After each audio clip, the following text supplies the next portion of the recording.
Қайырлы кеш баршаңызға, құрметті оқырмандар. Қасиетті жұма күнгі дұға тілектеріңіз қабыл болсын. Менің даусым естіліп тұр ма, бейнем көрініп тұр ма, кері байланыс жасап қойсаңыздар.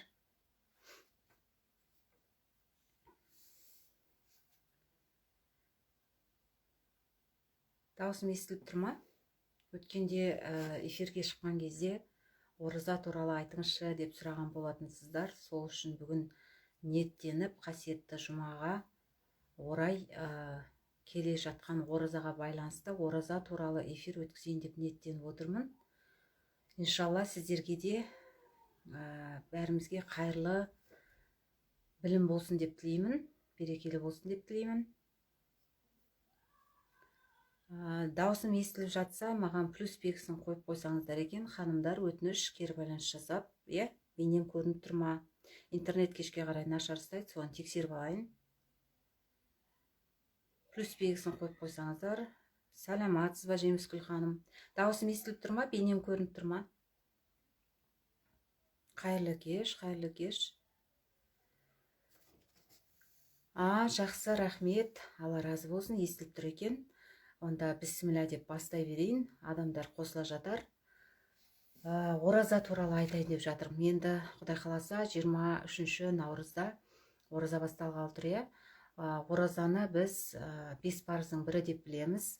Соның ішінде осы ораза біз өзіміз үшін емес, Алла үшін ұстайды екенбіз.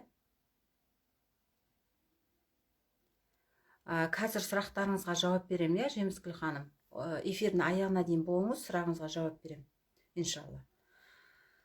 Сонда біз оразаны Алла үшін ұстаймыз. Азаннан кешке дейін суды ішпей, тамақта ішпей, Алланың разылығын алу үшін ораза ұстаймыз. Яғни бұл нәпсіні өте тәрбиелейтін нәрсе. Ораза деген нәпсіні тәрбиелеуге өте көп көмектеседі. Енді мына оразаны біз 30 күн бойы ұстаймыз. Сол кезде мына бастапқы 10 күнде бізде жаңағы мейірім, Алланың мейірімі болады екен бізге бастапқы 10 күнде. Келесі екінші 10 күнде бізге Алла тағала кешірім береді екен. Яғни біздің істеген, біліп-білмей жіберген күнәларымызды Алла кешіреді екен. Үшінші 10 күндікте ол бізді тозақ отынан, тозақ апатынан сақтайды екен.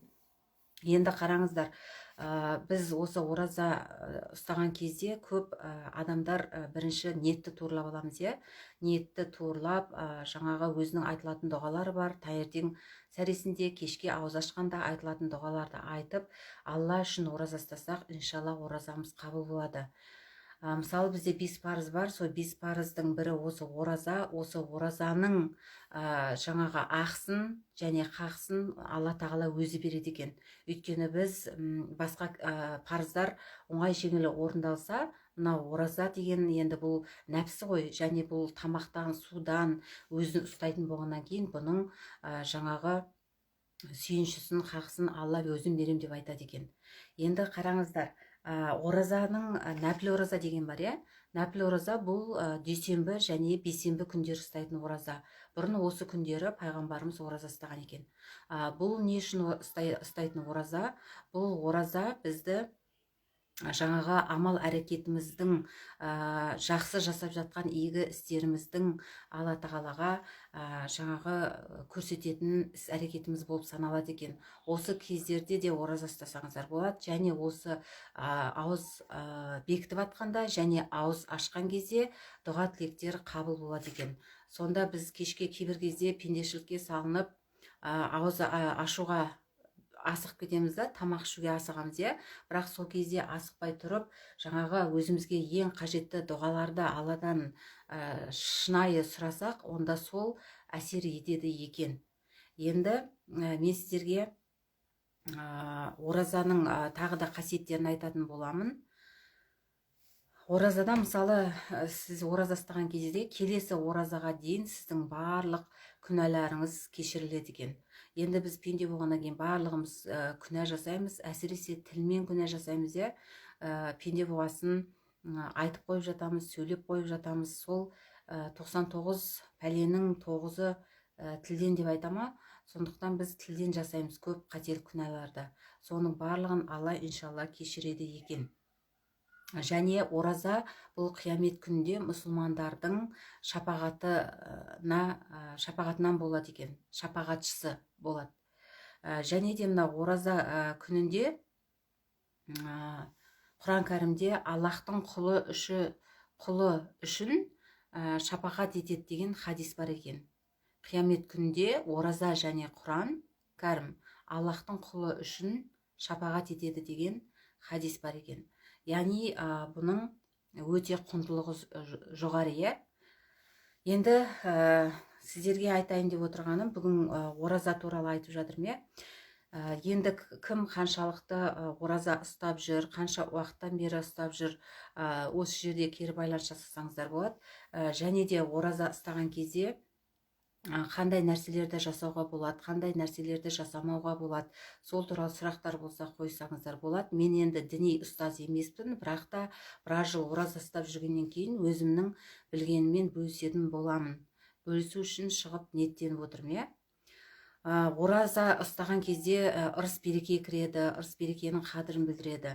Және де мынау ораза ұстап жүргенде біз тамақтың, судың қадірін білеміз. Әр нәрсенің қадірін сезінуге бізге әсер етеді. Яғни бізді тәубемізге былай алып келеді, былай айтқанда. Өйткені ораза бұл, айттым бағана, нәпсіні тәрбиелейтін өте сондай қасиетті ай. Сондықтан бұл жерде біз барлығын ішу тиюдан өзімізді сақтайтын болғандықтан оразаның берекетімен ырысын ұстап болғаннан кейін өздеріңіз көріп жатасыздар. Бұл денсаулыққа байланысты, ішкі құрылыстарыңызды жаңағы тазалауға, демалдыруға, жаңағы жақсы жұмыс істеуге көмектеседі. Одан кейін ораза жаңағы сабырлықпен, төзімділікке үйретеді. Өйткені сіз қанша қарныңыз ашса да, шөлдесеңіз де бәрібір шыдап жүресіз. Алла үшін шыдап жүресіз. Сондықтан сабырлыққа үйретеді. Және де мынау ұнамайтын ораза айында харам нәрселерді жасауға болмайды. Мысалы, темекі шегуге, ораза ұстап жүріп кейбір кісілер темекі шеге береді. Ол да дұрыс емес нәрсе. Одан кейін жаңағы ауыз ашып болғаннан кейін басқа Алланың жаңағы қаламаған харам нәрселерін жеу, ауыз ашқан кезде. Жаңағы шошқаның еті салынған нәрселерді жеуге болмайды. Зиянды мынау газдалған суларды ішуге болмайды. Нағыз өзі Алланың жаңағы халал өнімдері бар ғой, соларды жеп ішкен дұрыс. Сол кезде сіздің оразаңыздың да сауабы мол болады. Кейбіреулер оразаны ұстаймын деп ұстайды, бірақ ораза ұстаған тек қана аш жүру екен деп ойлайды. Азынан кешке дейін аш жүрсем болды, ораза ұстадым деп ойлайды. Бірақ та ол тек аш жүрумен есептелмейді ғой, саналмайды ғой. Оның ораза сізді барлық жаман қылықтардан, әдеттерден тияды. Сол үшін ұстайсыз. Ораза ұстаған кезде боқтау сөздер айтпайсыз. Ешкіммен ұрыспайсыз, өсек аяңды айтуға болмайды, біреудің қақсына кіруге. Ол былайда да болмайды ғой. Енді ораза айында тем более болмайды. Ораза айында біз барлық жаңағы жаман нәрселерден өзімізді тиямыз. Өсек аяңнан, былай айтқан кезде тілімізді, дінімізді, ділімізді, құлағымызды, барлығын жаман нәрселерден өзімізді сақтайды екенбіз. Осы ораза айында сақтануға тырысу керек екен. Тек қана тамақ ішпей аш жүрсем болды, мен ораза ұстап жүрмін деп ұстасаңыздар, онда қателесесіздер. Әрине оны Алла білуші, оның сауабын беретін Алла. Бағана айттым, ақысында беретін бір Алла.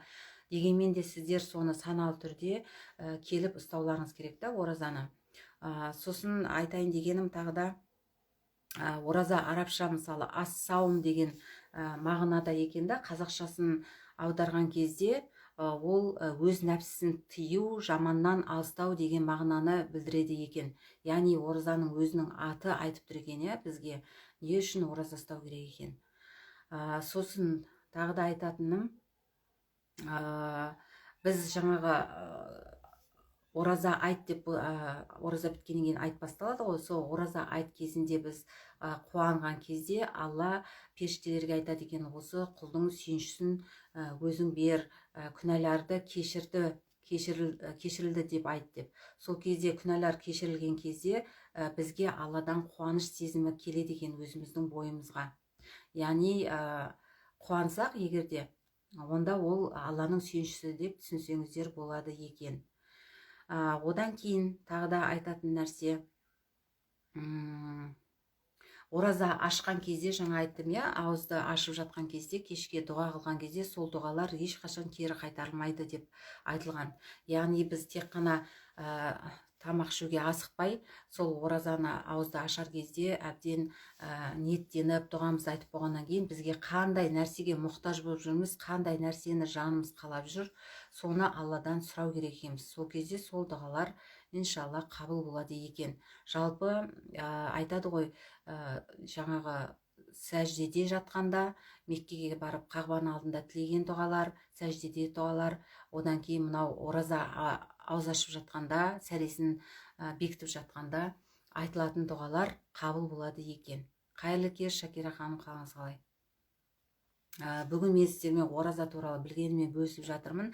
Осы жерде жаза кетсеңіздер, кім қаншалықты ораза ұстайды, қаншалықты болғанда қанша уақыттан бері ораза ұстап жүрсіздер, бөлісіп қойсаңыздар болады. Сол өздеріңіз байқайсыздар ма, ораза ұстаған кезде сіздер дейін қандай болдыңыздар және оразадан кейін қандай болдыңыздар? Мен өзімді солай салыстырамын. Менде біраз жыл болды ораза ұстап жүргеніме. Сонда кәдімгідей нәпсің тәрбиеленеді, кәдімгідей өзің ішкі құрылысың бір жеңілдейді, тазаланғанын сезесің. Одан кейін Алланың Аллаға тағы да бір қадам жақындай түскеніңді білесің, Аллаға деген махаббатың ояна бастайды, иманың күшейе бастайды, рухың күшейе бастайды деген сияқты. Сондықтан өздеріңіз оразаның алдында және оразадан кейін деп өздеріңізді салыстырып отырсаңыздар болады. Сол кезде өздеріңіздің қалай өзгерген, қандай сұрақтар бар сіздерде ораза туралы? Ораза бұл Алла мен құлының арасындағы ең үлкен ғибадат, құлшылық болып саналады екен. Бағана айттым иә, мысалы 5 парыз деген иман келтіру, жаңағы Меккеге бару, қажылыққа, ораза ұстау, намаз оқу, зекет, садақа беру деп айтып жатырмыз ғой. Соның ішінде барлығын біз өзіміз үшін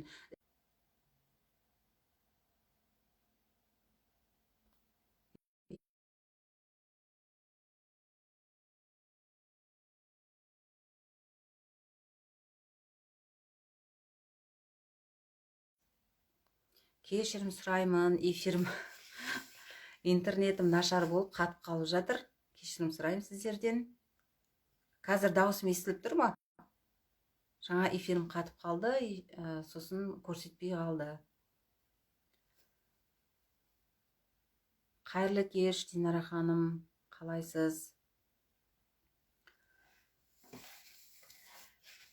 Даусым естіліп тұр ма? Жаңа интернетім нашар болып жатыр, менің қатып қалып жатыр. Кешірім сұраймын сіздерден.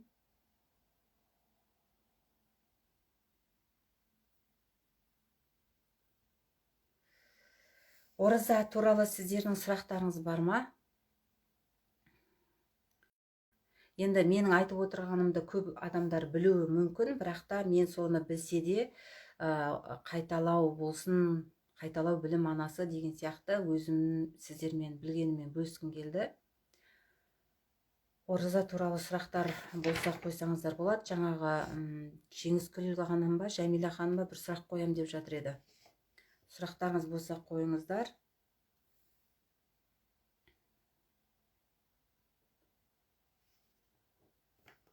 Енді сіздерге осы ораза айында, өзім былтыр ораза айында бір жазған өлеңім бар еді, соны оқып берсем, осы өлеңдермен аяқтасам. Сосын: оразаңыз қабыл болсын тұтқан жан, қасиетті келіп жетті Рамазан, періштелер жерге түсіп осы айда тілеуіңді береді екен қапы қалма.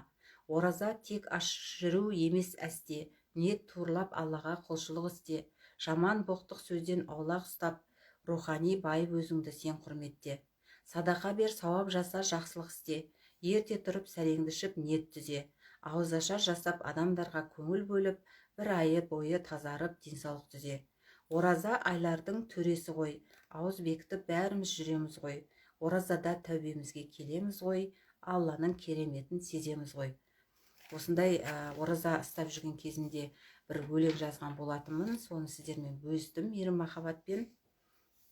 Енді осындай қысқаша ойды білдіргім келді. Ораза туралы сұрақтарыңыз болса қойыңыздар. Басқа сұрақтарыңыз болса тоже қоя беруге болады.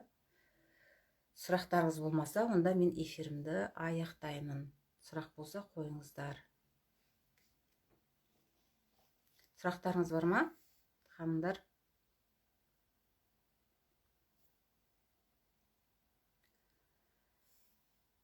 Сұрақ жоқ сияқты. Қайырлы кеш деп енді қосылып жатыр. Қайырлы кеш. Ораза туралы айтып өттім. Құдай қаласа эфирді сақтап қоямын. Қайталап көріп алсаңыздар болады. Сонымен иншалла деп 23 наурыздан бастап барлығымыз бірге ораза ұстауға Аллам нәсіп етсін.